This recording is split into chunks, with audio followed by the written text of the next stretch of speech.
It's Michael Popak, Legal AF. Want to know about Operation Coconut, which is Jack Smith's secret operation and review team to look at all of the cell phone records of Trump's lawyers that were picked up pursuant to search warrants? I do too. Let me tell you more about it. I don't know where they got let's start with the name. I don't know where they got the name from.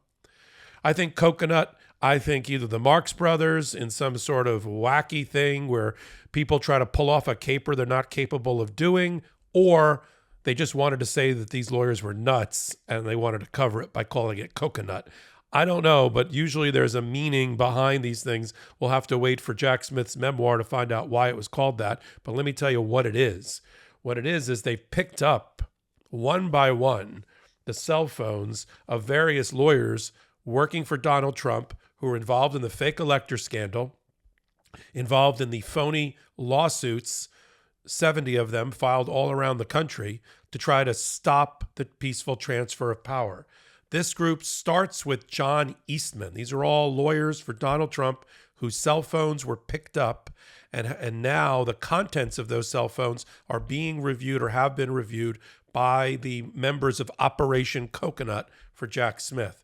John Eastman, the absent-minded constitutional law professor who invented the fake elector scheme for Donald Trump, where people that were not actually the electors in each state, not certified by the Secretary of State or by the governor, filled out certificates kind of near the state capitol, but not in the state capitol. Not on the day there was the regular electors, the proper electors met, but near that time, and then tried to collect them, submit them to the National Archive, and submit them to Mike Pence, allegedly awaiting Mike Pence, the president of the Senate, when he was trying to count the votes to certify the election. That's the fake elector scheme. Peter Navarro, not a lawyer involved, but John Eastman was the architect of all this.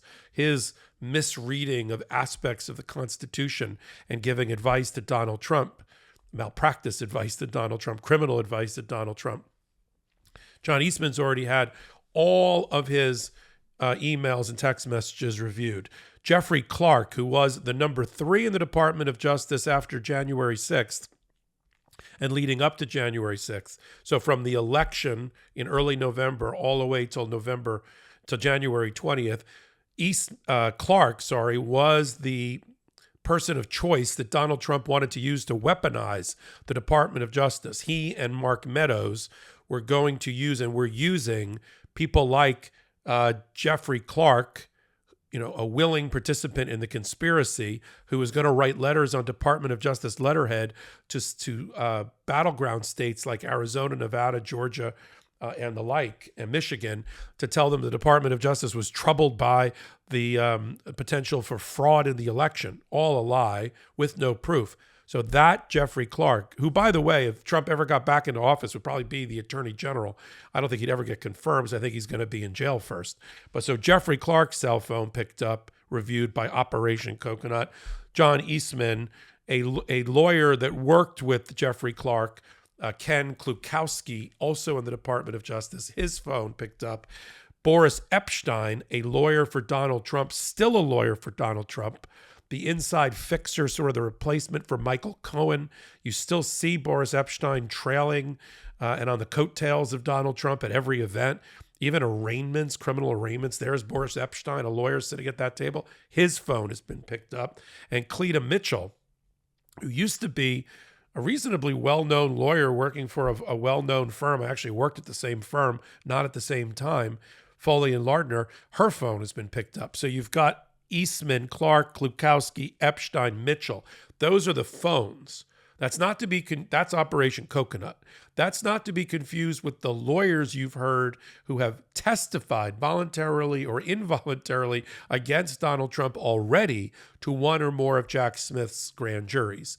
That includes, starting in the White House, Pat Cipollone, who was his White House counsel, federal judge, chief judge of the D.C. Circuit Court, stripped Donald Trump of his attorney-client privilege and made people like Pat Cipollone testify. Evan Corcoran, the lawyer for all things Mar-a-Lago, testify. Christina Bobb, who worked with Evan Corcoran, testified. Even Alina Habba had to testify. So that's that group of lawyers who have been compelled and forced, stripped of any privilege to testify. But Operation Coconut follows the text messages, follows the emails. And what they're no doubt going to find and have found is the links between Michael Roman, who was the election day coordinator for Donald Trump in the campaign, but was also on the ground really running the fake elector scheme, right? Eastman cooked it up, but people like Giuliani, Sidney Powell, the other lawyer, and Jenna Ellis running around the country filing these bogus lawsuits. But the person collecting the ballots, following up with the fake electors in states like Georgia, Nevada, Michigan, and Arizona, Pennsylvania, that was Michael Roman and his right-hand person. Michael Roman just cut a deal and has a proffer agreement now with Jack Smith and has already given him sworn testimony against Donald Trump. Rudy Giuliani, as we reported on Legal AF this past weekend, is in talks and has already given a proffer, a sworn statement under oath, presumably against Donald Trump for his role in all of this, to avoid criminal jeopardy. We know Mark Meadows, the chief of staff, who was in every room that matters related to Donald Trump in the criminal indictment, in Georgia, on phone calls, in the White House, planning Jan 6th, and a liaison between the Willard Hotel people and Donald Trump, organizing and coordinating the coup. He's cooperating with the Department of Justice. But Operation Coconut hasn't gotten enough attention, which is the purpose of my hot take. Let me tell you how, as a 32-year practicing lawyer, how much of a jackpot it is for the Department of Justice and prosecutors to get their hands on a mother lode of law, attorney, client, other co-conspirator texts and emails. It almost never happens. It's very rare. There is an exception in the attorney-client privilege that if there's a crime or fraud at the heart of the communication, then a judge, having evaluated it, can strip the privilege away from the client, Donald Trump, and force these people to testify. And that's what's happened here. These people initially, Eastman, Clark, Lukowski, Epstein, and Mitchell, put up attorney-client privilege, as did Trump. But one by one, they got stripped away, and search warrants and subpoenas were used to pick up their phones.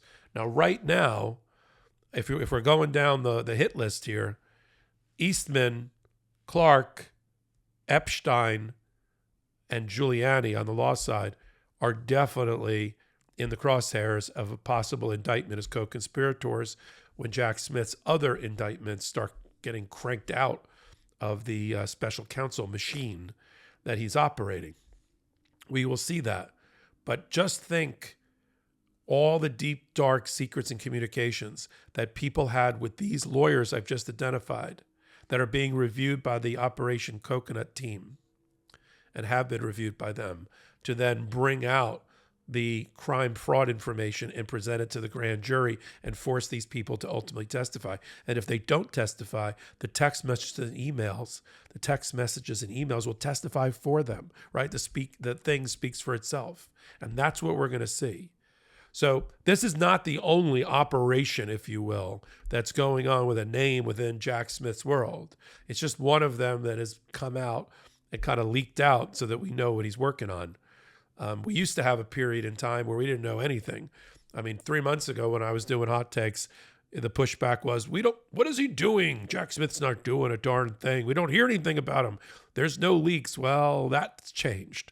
Between people that have gone before the grand jury and for their own reasons have told the media what's happened to them and have had their own press releases, to strategic leaks by Jack Smith himself in order to put pressure on witnesses that are not cooperating, like Walt Nauta, the personal valet for Donald Trump, who became criminal defendant number 2, prosecuted by the Department of Justice because he stopped cooperating.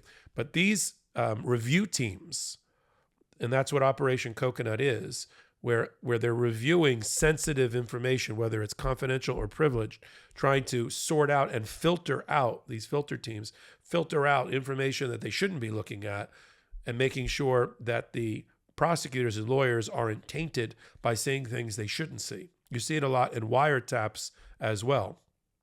They have to sift through privileged information or information that's not part of the search warrant or subpoena to make sure that the lawyers and the investigators only get what they're entitled to see pursuant to the scope of the subpoena or the search warrant. That's Operation Coconut. It is bearing fruit. Boris Epstein is likely to be indicted. I mean, if he doesn't cut his own deal soon, and there's no reporting that suggests that he's going to, and he's still tight like this, thick as thieves with Donald Trump, but he will likely be indicted. Rudy Giuliani, despite his giving a proffer, will likely be indicted. Eastman, who's been in the crosshairs with the Jan 6 committee, is going to get disbarred along with all the other lawyers that were involved with the coup. He's likely to be indicted. Jeffrey Clark, who from within the Department of Justice, as the number 3 lawyer who tried to jump to the top of the line and become, in the last week or two, the acting attorney general to do Trump's bidding, he's going to be prosecuted. And so we'll follow up on all these things, all the fruit, no pun intended, that is born from Operation Coconut on hot takes just like this one, only on the MeidasTouch Network. That's where I do it, at the intersection of law and politics, on these politically charged litigation matters and criminal matters, based on my experience, 32 years doing it in courtrooms and handling matters just like this one, so I can bring it to you. We curate the best of these stories, the most interesting of these stories that you need to know on a long-form podcast, only on the MeidasTouch Network, of course, called Legal AF, that I co-anchor on Wednesdays and Saturdays. You can subscribe to Legal AF and on the MeidasTouch Network, subscribe to the MeidasTouch Network on YouTube, and you can get our podcast as an audio format everywhere you get your podcast. If you like this kind of hot take, thumbs up helps keep the quality and the quantity of what we're doing coming to you. And if you like what I'm doing, I'm Michael Popak, and you can follow me on all things social media at MS Popak. This is Michael Popak, Legal AF reporting. At MeidasTouch, we are unapologetically pro-democracy, and we demand justice and accountability. That's why we're spreading our message to Convict 45. That's right, gear up right now with your Convict 45 tees and pins at store.meidastouch.com. That's store.meidastouch.com.